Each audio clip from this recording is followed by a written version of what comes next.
नमस्कार विद्यार्थियों, आज हम व्यवहारवाद की मूल मान्यताओं पर चर्चा करेंगे। इससे पूर्व हमने व्यवहारवाद के उदय के कारणों पर चर्चा की थी। व्यवहारवाद डेविड ईस्टन के द्वारा दिया गया एक महत्वपूर्ण सिद्धांत है। द्वितीय विश्व युद्ध के बाद विश्व व्यवस्था में व्यापक परिवर्तन हुए और यह परिवर्तन राजनीति में भी दिखाई देने लगे। राजनीति का स्वरूप अब वैज्ञानिक रूप में दिखाई देने लगा। राजनीति में नए नए सिद्धांत, नई अध्ययन पद्धति, नई नई तकनीकों का सहारा लिया जाने लगा। द्वितीय विश्व युद्ध के बाद विश्व व्यवस्था में जो परिवर्तन हो रहे थे, उन परिवर्तनों का असर राजनीति पे भी पड़ा और राजनीति का जो स्वरूप है अब वैज्ञानिक रूप में दिखाई देने लगा।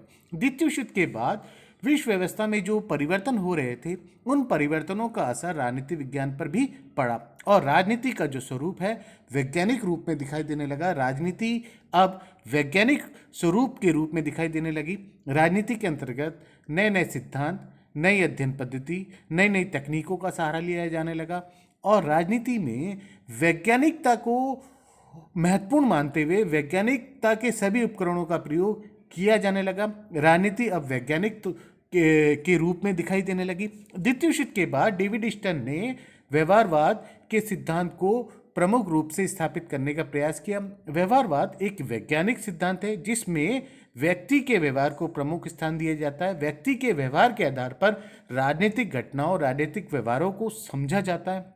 डेविड ईस्टन के द्वारा व्यवहारवाद की स्थापना की गई। आज हम डेविड ईस्टन के द्वारा जो व्यवहारवाद की स्थापना की गई, उस व्यवहारवाद की मूल मान्यताओं पर भी चर्चा करेंगे।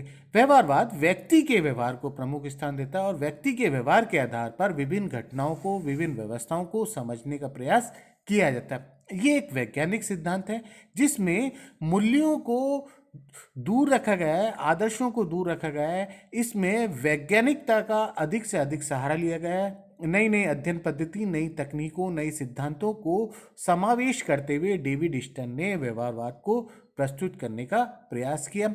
आज हम उनकी मूल मान्यताओं, व्यवहारवाद की जो मूल मान्यताएं हैं, उन पर भी चर्चा करते हैं। व्यवहारवाद की मूल मान्यताओं में सबसे पहले नियमितता, नियमन या नियमितता।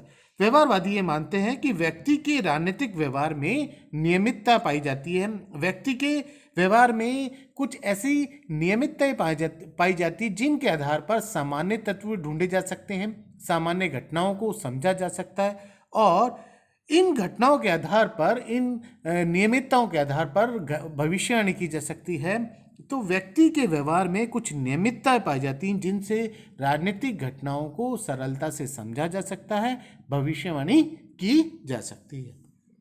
अगला, सत्यापन। व्यवहारवादी ये मानते हैं कि व्यक्ति के व्यवहार की जांच की जा सकती है, उसका सत्यापन किया जा सकता है। व्यक्ति के व्यवहार की सत्यापन के आधार पर, ज्ञान के आधार पर विभिन्न व्यवस्थाओं को सरलता से समझा जा सकता है, राजनीतिक घटनाओं को सरलता से समझा जा सकता है, उसका सत्यापन किया जा सकता है। अगला, तकनीकी प्रयोग। व्यवहारवादी यह मानते हैं कि तकनीक का अधिक से अधिक सहारा लेकर विभिन्न व्यवस्थाओं को आसानी से समझा जा सकता है। तकनीक के द्वारा राजनीतिक घटनाओं को, राजनीतिक व्यवस्थाओं को आसानी से समझा जा सकता है।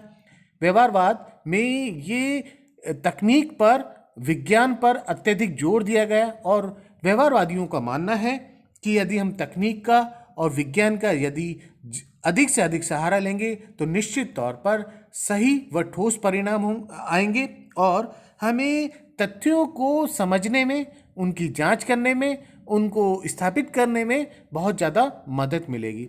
अतः तकनीक का ज़्यादा से ज़्यादा प्रयोग किया जाना चाहिए, विज्ञान का अधिक से अधिक प्रयोग किया जाना चाहिए, जिससे कि विश्वसनीय और ठोस परिणाम सामने आएंगे। अगला, परिमाणीकरण।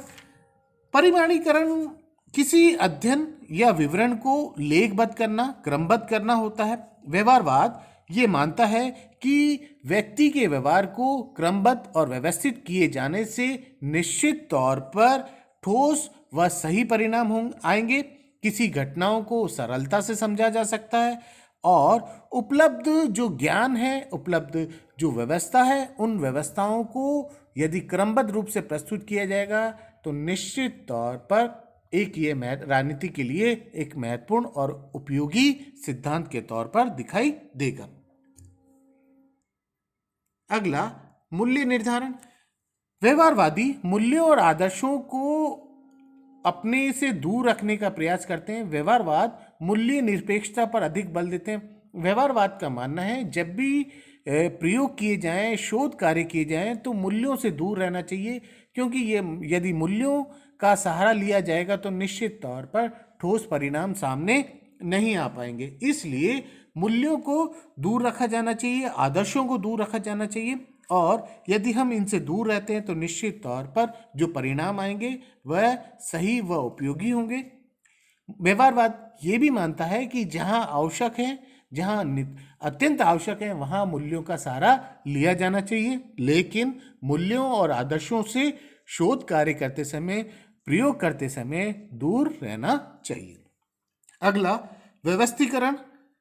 व्यवहारवादी मानते हैं कि शोध कार्य हमेशा व्यवस्थित होना चाहिए। जब भी यदि शोध कार्य व्यवस्थित होगा, सिद्धांत व्यवस्थित होंगे, प्रयोग व्यवस्थित होंगे, तो निश्चित तौर पर सही परिणाम सामने आएंगे। किसी भी समस्याओं को सरलता से समझा जा सकता है, ज्ञान को उपयोगी बनाया जा सकता है। अतः यदि व्यवस्थित शोध कार्य होंगे तो निश्चित तौर पर राजनीति को वैज्ञानिक रूप से स्थापित करने का प्रयास किया जा सकता है।